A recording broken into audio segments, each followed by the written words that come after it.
दीपावली जो कि हिंदू का एक महान त्योहार है,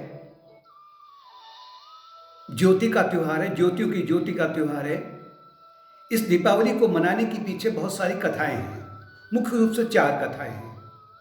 पहला तो है सागर मंथन में जब भगवान विष्णु ने अर्थात देवी का जब प्राकट्य हुआ महालक्ष्मी का सागर मंथन में, तो उन्होंने भगवान विष्णु को वरमाला पहनाई। उस दिन और उसके बाद दीपावली मनाई जाती है, नंबर 1। दूसरा, भगवान श्री राम ने जब सीता जी की खोज करते हुए लंका जाकर के रावण का वध किया और उसके बाद में जब वो अयोध्या लौटे, तो पूरी अयोध्या वासियों ने उस दिन दीपावली मनाई, दीप जलाए संपूर्ण अयोध्या में उस दिन, और उसके बाद दीपावली मनाई जाती है। तीसरा, भगवान ने जब वामन अवतार लेकर करके बलि का सर्वस्व छीन लिया, उसके तीनों लोगों को छीन लिया, उसकी संपत्ति को सब संपत्ति विहीन कर दिया उसे, तो उसके बाद उस दिन भी और उसके बाद भी दीपावली मनाई जाती है। और चौथा है, भगवान कृष्ण ने जब भौमासुर को का वध किया था, जिसने 16,000 राजकुमारी को बंदी बनाया था। इन चारों का संबंध आपका प्रवृत्ति मार्ग और निवृत्ति मार्ग से है, ये आपको ध्यान रखना है। प्रवृत्ति मार्ग वो है, अर्थात ये जो कथा है ना, ये सबके लिए घटित हो रही है और मुख्य रूप से साधक के लिए ये बहुत महत्वपूर्ण है। साधक व्यक्ति के भीतर 3 प्रकार का अहंकार होता है, तामसी अहंकार, राजसी अहंकार और सात्विकी अहंकार। जब तक सात्विकी और राजसी अहंकार है, तामसी अहंकार का मतलब कि आपको हिंसा में प्रवृत्त होना, निंदा करना, आलस्य है, झूठ है, फरेब इत्यादि है, इस प्रकार का जो अहंकार है वो तामसी है, जो आपका कुंभकर्ण का भी प्रतीक है या जो असुर है उनका प्रतीक है। दूसरा अहंकार है राजसी। राजसी अहंकार का तात्पर्य है कि जहां मन बिल्कुल ही बहिर्मुख रहता है, यानी कि केवल वो इंद्रिय जगत में ही जो सीमित रहता है, उसे कहते हैं राजसी अहंकार। कि भौतिक संपत्ति पर ही, भौतिक संपत्ति को ही पाना जिनका लक्ष्य है, वो राजसी अहंकार के कारण है। तीसरा है सात्विकी अहंकार। सात्विकी अहंकार का तात्पर्य है कि अब वो अपने पिछले अनेक जन्मों के शुभ कर्मों के फलस्वरूप इस जन्म में जब उसको कहीं सत्संग की प्राप्ति होती है, गुरु की प्राप्ति होती है, तो इसके माध्यम से वो अब अपने भीतर दैवी गुणों को बढ़ाने का प्रयत्न करता है। तो प्रवृत्ति मार्ग का तात्पर्य है कि केवल भौतिकता की ओर रुझान रहना, और निवृत्ति मार्ग का तात्पर्य है कि अब भौतिकता पर भक्त को या साधक को उतना ध्यान नहीं देता है। भौतिक आवश्यकताएं उसके लिए, अपनी दैनिक जीवन की जो आवश्यकताएं हैं उसके लिए वो भौतिक जगत में संलग्न रहते हुए भी उसको अपना लक्ष्य नहीं मानता है, इनको साधन मानता है, साध्य नहीं है। तो पहला जो भौमासुर है, भौमासुर का तात्पर्य है कि ये प्रत्येक जीव के भीतर ये भौमासुर विद्यमान है। भौम का तात्पर्य, जो भौमासुर है वो पृथ्वी देवी का पुत्र है, इसको नरकासुर भी कहा गया है। अर्थात यदि अगर अहंकार राजसी और तामसी है, तो केवल वो भौतिकता की ओर अपना रुझान बना करके, जैसे कि उसने अपने भीतर की जो तृष्णा है ना, कि भौतिकता के पर जो तृष्णा होती है, उसके अनुसार में उसके भीतर की जो अनेक असंख्य जो दैवी संपत्ति या दैवी गुण होते हैं, दिव्य भावनाएं होती हैं, जिसे 16,000 राजकुमार के रूप में बताया है, तो जैसे कि वो बंदी बना दी गई है भौतिकता के कारण है। और उस भौतिकता को दूर करने के लिए, क्योंकि ये जो भौतिकता है ये नरकासुर कहलाता है, अर्थात व्यक्ति को फिर वो, जीवात्मा को फिर वो जन्म और मृत्यु के चक्र में डाल करके अनेक प्रकार के दुखों का उसके ऊपर अंबार लगा देता है। क्योंकि जब जन्म होगा तो दुख होंगे, सुख होंगे उसमें, लेकिन अधिकतर उसमें दुख होंगे। तो इस भौमासुर को समाप्त करने के लिए आपको अपने भीतर कृष्ण का अवतार करना है। मतलब तृष्णा जो है, उस तृष्णा को कृष्ण के माध्यम से, सत्यभामा के माध्यम से, और गरुड़ जो उनका वाहन है, गरुड़ का तात्पर्य है कि विवेक, सत्यभामा का तात्पर्य है कि मेरा स्वरूप क्या है, मैं सच्चिदानंद स्वरूप हूँ। इस प्रकार की भावनाओं से और भक्ति मार्ग से जब आप आगे बढ़ते हैं तो आपके भीतर का जो भौमासुर है वो समाप्त हो जाता है, और वो समाप्त हुआ तो दिवाली मन गई। फिर दूसरा तात्पर्य है, भगवान विष्णु ने जब सागर मंथन हुआ था तो सागर मंथन से देवी का प्राकट्य हुआ। इसी प्रकार से प्रत्येक साधक के भीतर एक सागर मंथन चलता है, आत्मंथन, इंट्रोस्पेक्शन, कि मैं कौन हूं, मेरा स्वरूप क्या है, मैं क्यों आया हूं इस संसार में, क्या ये संसार सत्य है, ये संपत्ति, ये जो कुछ हमें इंद्रिय जगत में या मानसिक जगत में या भौतिक जगत में जो अनुभव में आ रहा है, क्या ये सत्य है, या इसके पीछे जो इनको पूरा आधार दे रहा है, जो इनको प्रकाश दे रहा है, जो इनको जो ज्योति है महान, वो सत्य है, मेरे भीतर है। तो ये सागर मंथन का तात्पर्य है। और जैसे जैसे आपके भीतर सागर मंथन होगा तो आपकी उन्नति होती है। जैसे सागर से अनेक प्रकार की, ये कौन सा सागर है, खाद सागर नहीं है, सॉल्टी ओशन नहीं है, ये मिल्की ओशन है, क्षीर सागर है, हृदय है, हृदय का मंथन करना है। तब धीरे धीरे उसके भीतर से अनेक प्रकार के दैवी गुण प्रकट होने लग जाते हैं, और अंत में देवी लक्ष्मी का जब प्राकट्य होता है तो आपको ज्ञात होगा कि देवी लक्ष्मी को पाने के लिए सभी लालायित थे, और अंत में देवी लक्ष्मी ने अपना पति किसको बनाया, भगवान विष्णु एक किनारे अनासक्त भाव से, कूटस्थ भाव से, सौम्य भाव से खड़े थे, और देवी ने अपनी जो वरमाला है भगवान विष्णु के गले में डाल दी। इसी प्रकार भक्त क्या, सामान्यतः क्या होता है ना कि लोग केवल लक्ष्मी की पूजा केवल भौतिकता के लिए करते हैं। जैसे लक्ष्मी पूजा, दिवाली पूजन के दिन अपने भीतर के जो शेयर मार्केट के जो सर्टिफिकेट्स हैं उसको रख देते हैं, अपने एटीएम पीटीएम वगैरह जो भी है वो रख दिया, जो प्रॉपर्टी की जो पेपर्स हैं उनको आगे रख दिया, अगर नोट की गड्डियां हैं तो उनको भी रख दिया, और ये कहा जाता कि हे देवी आप इनको और बढ़ाई दीजिए। ये वास्तव में देवी लक्ष्मी विष्णु भगवान के गले में, उन्होंने अपनी जो माला है विष्णु भगवान के गले में डालनी है। इस प्रकार की जो पूजा है वो वास्तव में देवी पूजा नहीं है। देवी लक्ष्मी आती हैं, लेकिन इस प्रकार की जो देवी है वो आपके मन को कुटिल कर देती है, उल्लू में बैठ के आती है। इसलिए आपको अपने भीतर के दिव्य गुणों को बढ़ाना है। जैसे जैसे दिव्य गुण बढ़ेंगे तो उसी के अनुसार में दिव्य कृपा भी बरसेगी। दिव्य कृपा का तात्पर्य है कि अब आपका जो लक्ष्य है वो भौतिकता नहीं है।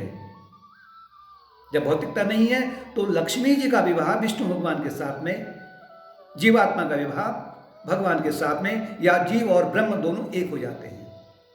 तीसरी कथा है वामन अवतार की। राजा बलि असुर राजा थे, तीनों लोगों में एक छत्र राज्य था, और राजा बलि दिन रात अपने राज्य को बढ़ाने का प्रयत्न करता था। देवता लोग दुखी हो गए, और अंत में भगवान ने वामन अवतार लेकर करके राजा बलि से अपने कदम से 3 कदम उससे भूमि मांगी, जमीन मांगी, और पहली कदम में उन्होंने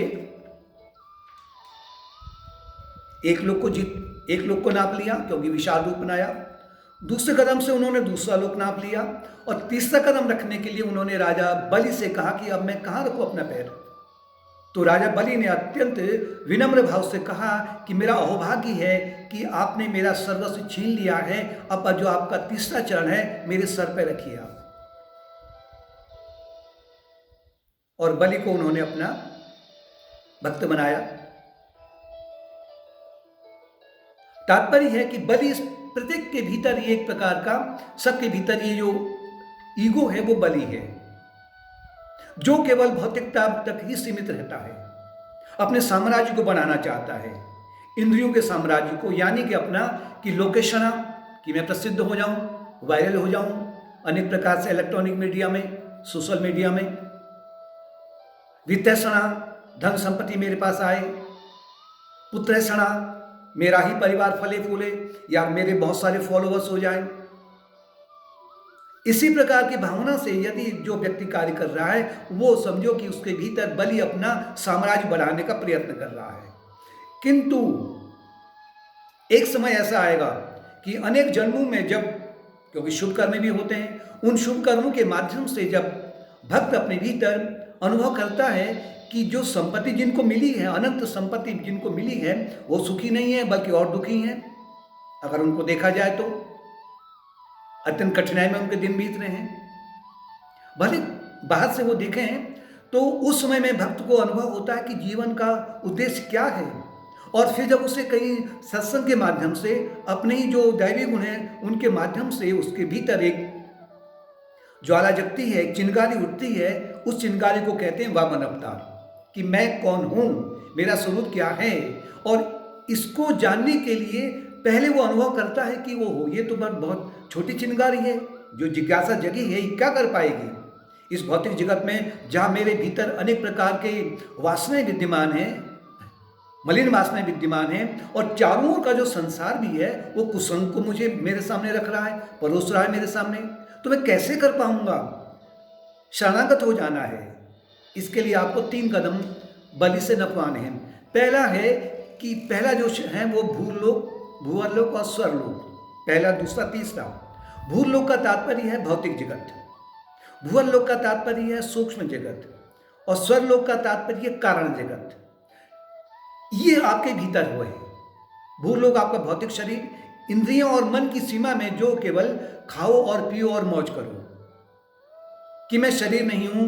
अगर इस प्रकार की भावना से अगर आप कार्य करते हैं, साधना में साधनारत हैं, तो आपने पहले कदम से आपने भूलोक को नाप लिया है, अपने अंडर में कर लिया है, मतलब मैं भौतिक शरीर नहीं हूं। दूसरा है भूअरलोक, अर्थात मन और बुद्धि के स्तर पर, मन के स्तर पर, अर्थात बड़ी बड़ी भावनाएं हैं, उन्नत विचार हैं, बड़े जो क्लासिकल मूवमेंट्स हैं, संगीत में है, इत्यादि में है, टेक्नोलॉजी में है, इस पर भी अपना अभिमान नहीं करना।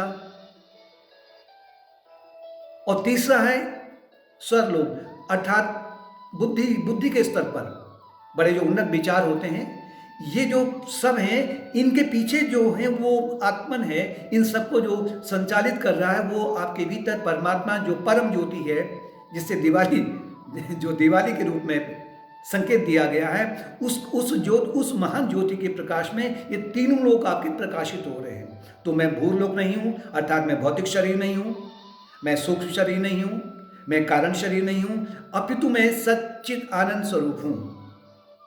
तो आपके भीतर का जो बलि है, जो राजसी और तामसी अहंकार था, वो अब विनम्र होकर करके भगवान के शरणागत हो जाता है।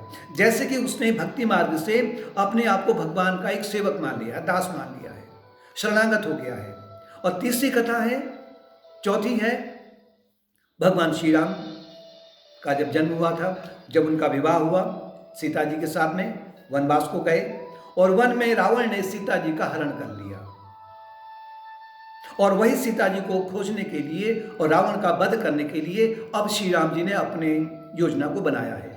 इसी प्रकार से प्रत्येक जीवात्मा पोटेंशियल राम है, सच्चित आनंद स्वरूप है, ब्रह्म स्वरूप है। वेदों में वाक्य है, तत्त्वमसि अहम ब्रह्मास्मि, अयम आत्मा ब्रह्म। इसके माध्यम से वो, क्योंकि जब तक उस बुद्धि रूपी सीता सत्वगुण, रजोगुण और तमोगुण के क्लच में है, उसके बंधन में है, लंका में है, सत्वगुण आपका विभीषण, रजोगुण रावण, तमोगुण कुंभकर्ण, उसके बंधन में जब तक विवेक बुद्धि बंधन में है, तब तक वो कहलाती है इंटेलेक्चुअल नॉलेज। उसको आपने मुक्त करना है। जीवात्मा रूपी श्री राम ने उस सीता रूपी बुद्धि को मुक्त करना है। इसके लिए आपको निरंतर क्या करना है कि आपको तमोगुण से, रजोगुण से हट कर करके आपको सत्वगुण से मैत्री करनी है। मतलब सत्वगुण को आपने रजोगुण और तमोगुण से अलग रखना है। जैसे कि रावण ने विभीषण को लात मार दी है, तात्पर्य ये आपके भीतर जो सत्वगुण है वो अब रजोगुण और तमोगुण को छोड़ दिया है उसने, और जब तक उनके क्लच में है तब तक वो इंटेलेक्चुअल नॉलेज है, और जब मुक्त हो जाएगी बुद्धि फिर वो इंट्यूशनल नॉलेज कहलाती है, मतलब प्रज्ञा कहलाती है। यानी कि इन चारों कथाओं में जब तक व्यक्ति इन भौतिक सुविधाओं तक ही सीमित है, स्वर्गलोक तक, यहां से लेकर के स्वर्गलोक तक जो भोग हैं उनके पीछे पड़े रहता है, तो तब तक उसके भीतर में वास्तविक दिवाली नहीं मन पाती है। इसके लिए आपको जो पहले आरंभ से किया था कि जो प्रवृत्ति मार्ग है, प्रवृत्ति मार्ग को छोड़ करके जब आप निवृत्ति मार्ग की ओर बढ़ने लग जाते हैं, कर्मफल की इच्छा को छोड़ने लग जाते हैं, तो आपके भीतर का जो रावण रूपी अहंकार है, बलि रूपी अहंकार है, भौमासुर रूपी अहंकार है, और जो सागर मंथन से जो अनेक असुर देवी को पाना चाहते हैं, ये सब किनारे हो जाते हैं, मतलब इनमें परिवर्तन हो जाता है, जैसे कि इनकी मृत्यु कर दी होगी। तो इन जिस दिन ये उस दिन से दिवाली मनाई गई और तब से निरंतर दिवाली मनाई जा रही है। दिवाली का तात्पर्य है कि दीपों की अवली।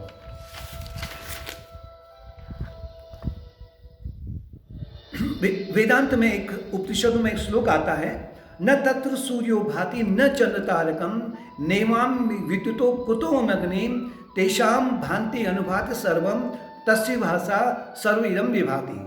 न तत्र सूर्यो भाति, सूरज का ज्योति, परम ज्योति कौन है अभी भौतिक जगत में? सूरज है, लेकिन वहाँ सूरज भी प्रकाश नहीं करता है, बल्कि सूरज वहाँ उससे प्रकाश लेता है।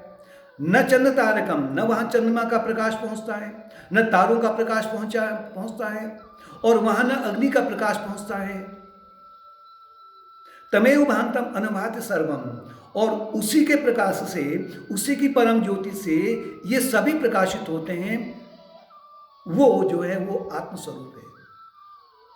तस्य भाषा सर्वयम विभाति, और उसी के प्रकाश से सभी ये भाषित होते हैं अर्थात प्रकाशित होते हैं। तो वो कौन ज्योति है? वो ज्योति है आपके भीतर जो हृदय में विराजमान जो आत्मा के रूप में है, जो प्रकाशों का प्रकाश है, जो ज्योति की ज्योति है, उसको पाना है आपने दिवाली के माध्यम से। जब तक उसको नहीं पाया जाएगा तब तक बाहरी दिवाली को मना करके उतना लाभ आपको नहीं मिलेगा। ये दीपावली साल भर में एक बार आएगी, फिर अगले साल की प्रतीक्षा होगी। अगर भीतर की दिवाली जलने लग गई है, जल गई है, तो आपकी निरंतर प्रतिपल प्रतिक्षण आपकी दिवाली मनी रहती है। दूसरी ओर याज्ञवल्क्य मुनि पूछते हैं राजा जनक से कि प्रकाशों का प्रकाश कौन है, ज्योतियों की ज्योति कौन है? राजा जनक ने कहा कि भौतिक जगत में सूरज है। कि माना जब सूरज नहीं है तो कौन प्रकाश करता है? उन्होंने कहा कि चंद्रमा। कि माना चंद्रमा भी नहीं है, अर्धरात्रि है। फिर कहा कि तारे। उन्होंने कहा वो तारे भी नहीं है।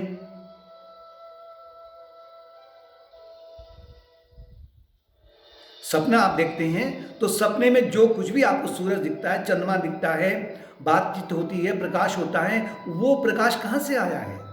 वहां तो कोई प्रकाश ही नहीं था भी। वो जो प्रकाश है आपके भीतर, प्रकाशों का प्रकाश या ज्योतियों की ज्योति आपके भीतर विद्यमान है। अतः जैसे कि सूरज चंद्रमा को प्रकाशित करता है और चंद्रमा बदले में फिर प्रकाशित करता है अन्य और चीजों को, इसी प्रकार से आत्मन का प्रकाश जो ज्योतियों की ज्योति है, जो परम प्रकाश है, आत्मस्वरूप, ज्योति स्वरूप, चैतन्य स्वरूप, उसके प्रकाश से आपकी बुद्धि प्रकाशित होती है और बुद्धि फिर बदले में अपने प्रकाश से मन को प्रकाशित करती है और मन बदले में फिर आपकी इंद्रियों को प्रकाशित करता है और इंद्रियां फिर उस प्रकाश को लेकर करके भौतिक जगत की जो वस्तुएं हैं उनको प्रकाशित करता है। तात्पर्य है कि जो परम ज्योति कौन है? अपना आत्मन है। इसलिए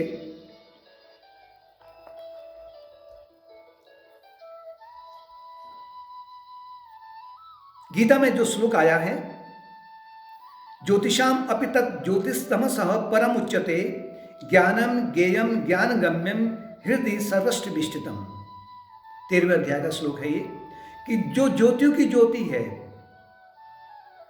और जो ज्योति अज्ञान रूपी अंधकार को दूर करती है, उसी को जानने योग्य है, मतलब वही जानने योग्य है, और वही मतलब ज्ञानम ज्ञेयम ज्ञानगम्यम, उसी को जानना है और वही जाना हुआ है, और उसी के लिए आपको प्रयत्न करना है।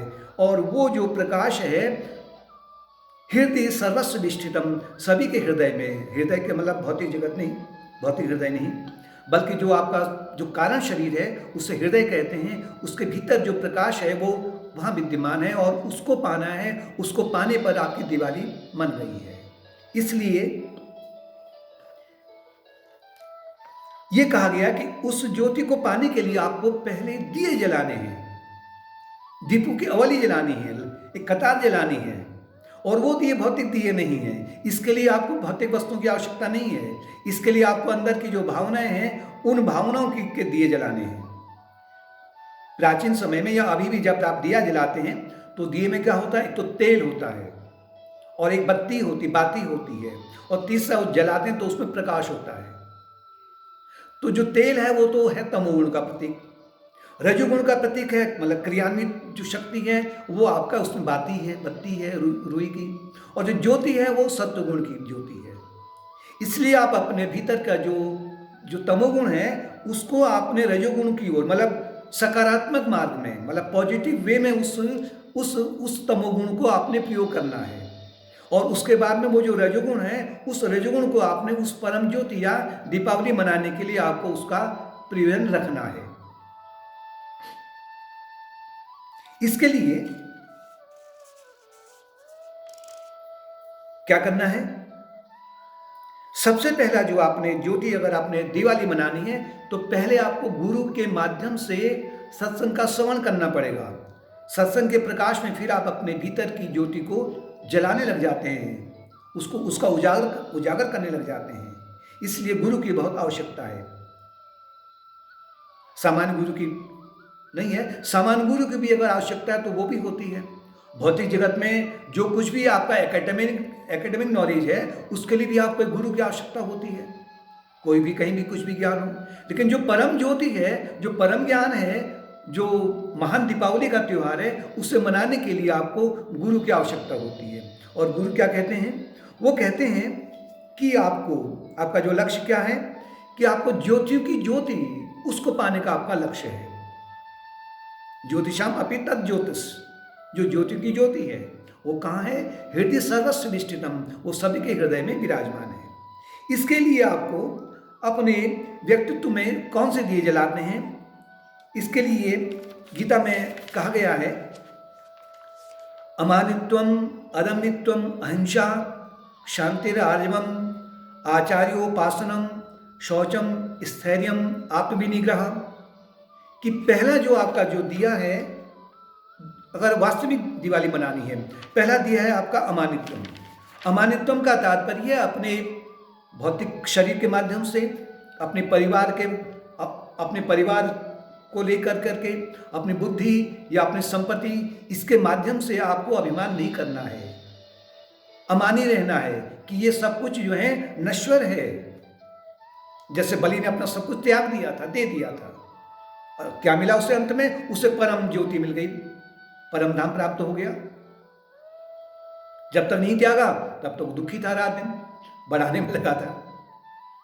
इसी प्रकार से दूसरों को मान सम्मान देना, अगर ये दे रहे हैं तो आप अपने भीतर एक दिए को आप जला रहे हैं। अदम्यत्वम का तात्पर्य है कि लोगों को के साथ में छल कपट नहीं किया जाए,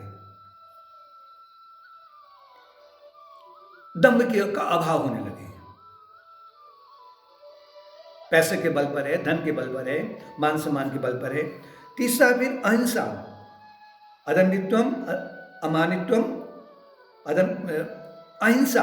अहिंसा का तात्पर्य है कि शरीर से आपको हिंसा को रोकना है, वाणी से आपने हिंसा को रोकना है, अपमान करना, किसी का गाली गलौज कर देना, बिना सोचे समझे किसी को नीचा दिखा देना, ये भी हिंसा है। इसके बदले आपको वाणी का सदुपयोग करना है। सदुपयोग का तात्पर्य आप उससे भजन है, कीर्तन है, जप है, नाम कीर्तन है, सत्संग है, या दूसरों को उचित मार्ग में ले जाना है, दूसरों को उनका साहस बढ़ाना है उचित मार्ग में, तो आप अहिंसा में आ गए। और मानसिक जो हिंसा है उसका तात्पर्य है दूसरों के प्रति निरंतर द्वेष भाव रखना, मन में अनेक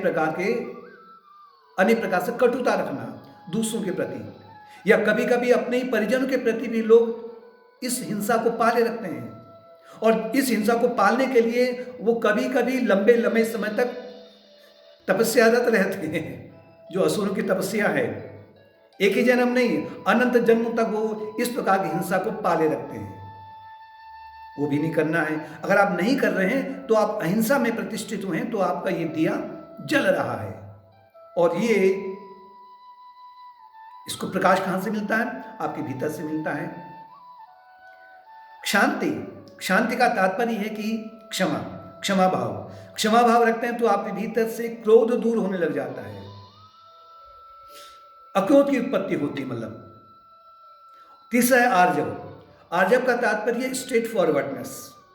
सामान्यतः लोगों में मन तो एक और मलिन वासनाओं के कारण में कपटी विचार भावना में रहता है, मलिन वासनाओं में रहता है, और वाणी कुछ उसके विपरीत कहती है और कर्म कुछ उसके और विपरीत करते हैं। मतलब एक जैसे सांप की जो चाल होती है ना, टेढ़ी मेढ़ी, उस चाल से अधिकांश लोग रहते हैं। लेकिन जो भक्त है उसको कौन सा दिया जलाना है? आर्जवम। आर्जव का तात्पर्य है कि अपने मन को शुद्ध करते हुए अपने मन से कटुता भाव हटा करके जो मन वाणी और कर्म में एक प्रकार से एक सामंजस्य बनना चाहिए। अगला है आचार्योपासनम। ये सबसे महत्वपूर्ण है। आचार्य का तात्पर्य है कि सबसे पहला तो गुरु महाराज, गुरु की सेवा,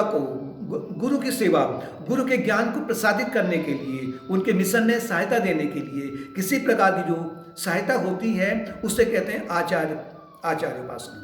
आचार्य की सेवा करना, गुरु की सेवा करना। और यही नहीं बल्कि उसको अपने जीवन में उतारना भी है।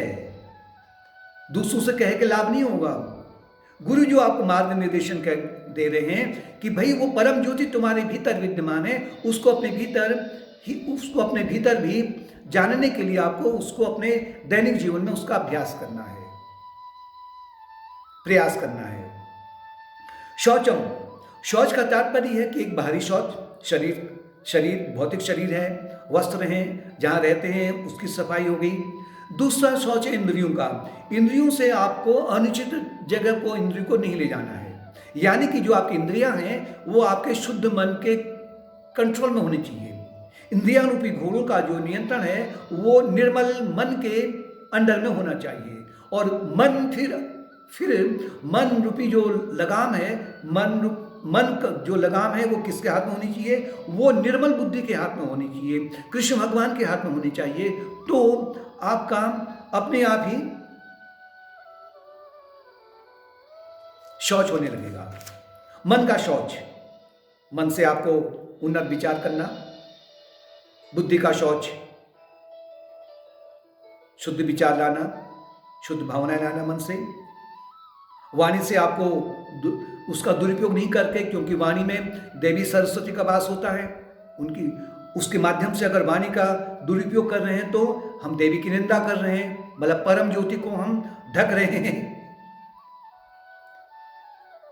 भाव सत्व शुद्धि का तात्पर्य है कि रजोगुण और तमोगुण को, मतलब प्रवृत्ति मार्ग को छोड़ करके, जो कि हमें अनेक प्रकार के दुखों की ओर ले जाता है, उसे छोड़ करके आपको निवृत्ति मार्ग की ओर ले जाना है। इंद्रिय जयत्व का तात्पर्य जो अभी पहले आया है। और आत्मदर्शन का तात्पर्य है, ये भी महान ज्योति है, महान दीपक है। ये भी आत्मदर्शन का तात्पर्य है कि बार बार ज्ञान योग के माध्यम से चिंतन मनन करना कि मैं कौन हूं। मैं तीन शरीर नहीं हूं, मैं पंचकोश नहीं हूं, बल्कि मैं इनसे अतीत हूं। मैं इनको ज्योति देने वाला हूं, मैं इनको प्रकाशित करने वाला हूं, मैं सच्चिदानंद स्वरूप हूँ, मैं ब्रह्म स्वरूप हूँ। निरंतर इसका अभ्यास करना और अभ्यास करने के साथ साथ में इसको दैनिक जीवन में प्रयोग में लाना। वैराग्य भी होना आवश्यक है। वैराग्य का तात्पर्य संसार में जो कुछ भी उलझन है वो केवल राग और द्वेष के कारण है। राग द्वेष क्यों है? क्योंकि हम केवल भौतिक जगत को ही सर्वश्रेष्ठता देते हैं। भौतिक जगत की जो भी वस्तुएं हैं वो जबकि नश्वर चीज़ें हैं, इसलिए उनके पीछे अधिक नहीं पड़ते हुए उनसे अनासक्त भाव हुआ जाए। राग के बदले भगवान से प्रेम किया जाए अपने आत्मन से, और द्वेष के बदले समस्त संसार से वैराग्य को बढ़ाया जाए। अनहंकार, अहंकार का तात्पर्य है कि अपने आप को ज्यादा श्रेय नहीं देना, विविध सेवी लघुवासी और एकांत का अभ्यास करना, सात्विक भोजन करना, एकांत में रह करके या प्रातःकाल जब आप उठते हैं तो एक आध घंटे का मौन, उसमें विचार करें, चिंतन करें, और अगर हो सकता तो कुछ समय एकांत में रहने का प्रयत्न करें। और इसके साथ में जो एक ज्योति और है उसे कहते हैं जन्म मृत्यु जरा व्याधि दुख दोषानु दर्शनम। जन्म में क्या दुख होते हैं, बार बार विचार करना, मृत्यु पर क्या दुख होते हैं, विचार करना, और अनेक बार ऐसा हो चुका है कि आगे भी ऐसी होगा। मतलब आपके रोकटे खड़े हो जाने चाहिए कभी कभी तो इन चीजों में जब आपका विचार आता है तो। जरा का मतलब वृद्धावस्था,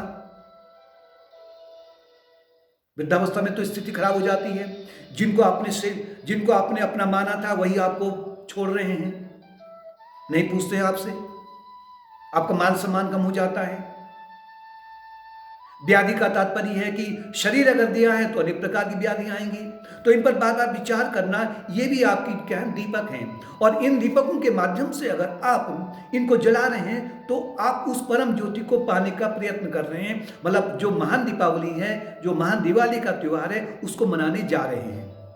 अब लेकिन इससे साथ में एक ध्यान रखना है आपको, जब आपका दिया जलता है ना रुई का, तो उसमें जब आप अखंड दिया जलता है घर में, क्या होता है कि बार बार उसमें कालिख लग जाती है, और आप निरंतर या सुई या चिमटी लेकर करके उसके पास रखते हो, और रात को एक एक घंटे में, दिन में उसको चेक करते हैं, अरे कहीं मेरा दिया बुझ न जाए, इसकी जो कालिख है उसको हटा देते हैं।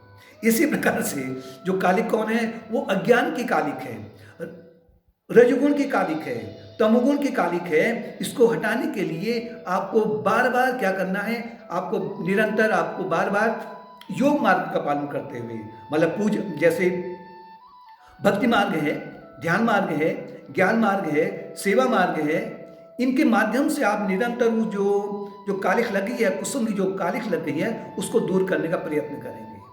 अगर ऐसा कर रहे हैं तो आप दिवाली मना रहे हैं। और इस प्रकार से भगवान से प्रार्थना करते हैं कि आपके भीतर इस प्रकार की दिवाली मने